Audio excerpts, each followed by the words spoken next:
Ek sê vir welkom by die Goeie Vrydagdiens vir die NG Kerk van Karasburg vir Vrydag 29 Maart 2024. Kom ons word vir 'n oomblik net eers stil. Dankie Hemelse Vader dat ons op hierdie besonderse dag wat ons kan terugdink, Here, dit wat U vir ons daar op Golgotha gedoen het, dat U daardeur ook vir ons vandag wil kom seën en ons vra daarom U leiding ook rondom dit wat ons nou gaan ontvang. In Jesus naam, amen. Tyd om weer in die wêreld van Jesus en sy disippels in te klim. Jesus en sy disippels is besig om na Jerusalem te reis. Maar ons is nie die enigstes nie. Duisende ander Jode is besig om dieselfde te doen, soos wat hulle elke jaar ook hierdie tyd doen. Want dis tyd om Pasga te vier. Pasga was die hooffees van die Joodse godsdiens. Dit het 'n baie sterk bevrydingskarakter gedra, aangesien dit 'n fees was om die bevryding uit slawerny uit Egipte te herdenk. En daarom het dit ook baie sterk nasionalistiese ondertone gehad. En elke jaar was daar 'n sterker en sterker hinkering daarna om die juk van die Romeine af te gooi. En natuurlik ook elke jaar 'n sterker hinkering na 'n leier of 'n Messias om die koninkryk van Israel te herstel. So kom ons stap saam met Jesus en sy disippels in Jerigo in. Jerigo is die laagsliggendste dorp in die wêreld, so byna 300 meter onder seespieël, so wat 20 km oos van Jerusalem. Net so bokant die Dooie See aan die weste kant van die Jordaan. Saam met Jesus en sy disippels stap ons deur Jerigo. En net toe ons weer die dorp verlaat, hoor ons skielik iemand roep, Jesus, seun van Dawid, ontferm U oor my. En weer, en terwyl mense hom probeer stilmaak, maar toe sê Jesus, roep hom nader. En hy genees die man. En nou begin ons die berg uitklim op pad Jerusalem toe. Van Jerigo na Jerusalem klim jy omtrent so 1000 meter teen die Olyfberg uit. Dit is 'n lang en vermoeiende klimtog, maar die moeite werd, want as jy bo is, dan sien jy Jerusalem voor jou lê. En wat 'n gesig is dit nie, die heilige stad van Dawid. En daar is 'n groeiende opgewondenheid onder die skare, en ook onder die disippels.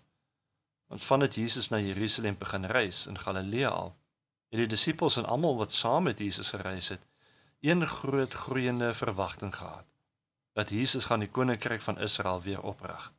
Hy is die Messias, die seun van Dawid.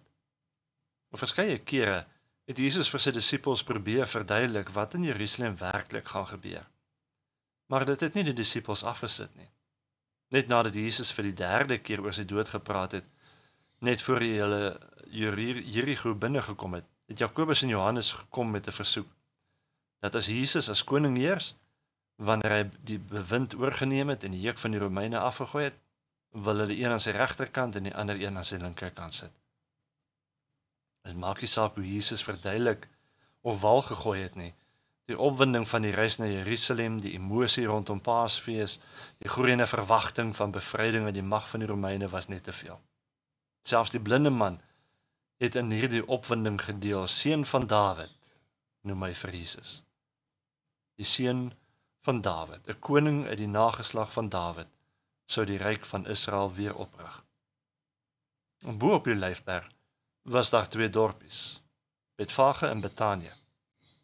En toe Jesus bo op die Olyfberg kom, stuur hy 2 van sy disippels om 'n donkie te gaan haal.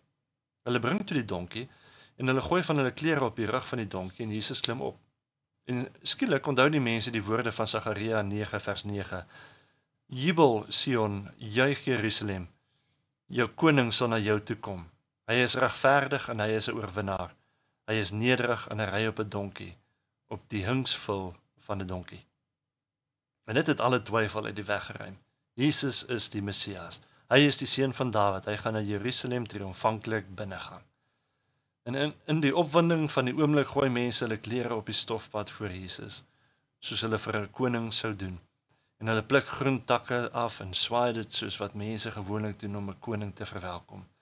En almal, die wat voorgeloop het en die wat agteraan gekom het, het gesing, prys hom, loof hom wat in die naam van die Here kom, geseënd is ons voorvader Dawid se koninkryk wat aan die kom is, prys hom in die hoogste hemel.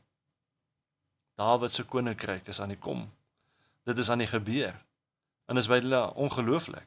Na al die jare van swaar kry onder die Romeine, is daar nou iemand wat hulle gaan verlos en gaan red. Elke jaar met Paasfees het almal gehoop, maar hierdie jaar, met hierdie Paasfees, word ons hoop en ons drome dalk waar. Nog iets wat bygedra het tot die opgewondenheid, was 'n gebeurtenis 200 jaar van tevore. 200 jaar van tevore was Juda toe ook deur 'n vreemde volk oorheers. En toe het daar iemand na vore gekom wat die vreemde juk afgegooi het. Judas Makkabeus. En toe, net toe die opwinding sy hoogtepunt bereik, toe gebeur niks nie. Nadat Jesus so 'n bietjie na die tempel gaan kyk het, is hy en sy disippels terug Betanië toe. Wat 'n antiklimaks. Maar miskien môre. Jesus kom weer in Jerusalem en hy reinig die tempel en hulle begin vra oor sy gesag.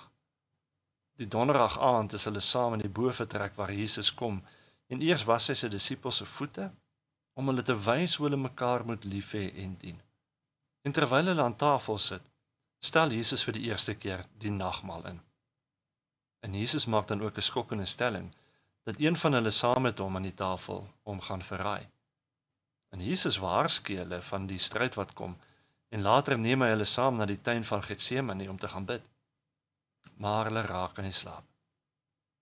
Daar het Jesus gekniel en gebid: Vader, as U wil, neem tog hierdie lydingsbeker van my af weg.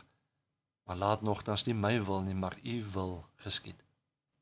En hy het al hoe angstiger geword, soveel so dat sy sweet soos bloeddruppels geword het wat op die grond val. En toe verraai Judas hom en hy word gevange geneem. Sy disippels laat hom in die steek en hulle hardloop weg. Alleen verskyn hy voor die Joodse raad, voor Pilatus, voor Herodes, en hy word uitgelewer om gemartel te word, gekruisig te word. Petrus verloon hom, en die skare vaar nie juist beter nie. Hulle wat hom soos 'n koning ontvang het, skreeu ook nou: kruisig hom, kruisig hom. En een vir een word die spykers ingeslaan, en word hy tussen veroordeeldes gehang. Lukas 23 vers 44 tot 49 sê: Dit was ongeveer die 6de uur, en duisternis het oor die hele aarde toegesak tot die 9de uur. Die son is verduister en die voorhangsel in die heiligdom is in twee geskeur. Met 'n harde stem het Jesus uitgeroep: Vader, in U hande gee ek my gees oor.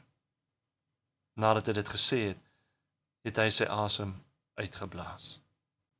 Die centurio het gesien wat gebeur het en God geloofig gesê: Waarlik, hierdie man was onskuldig.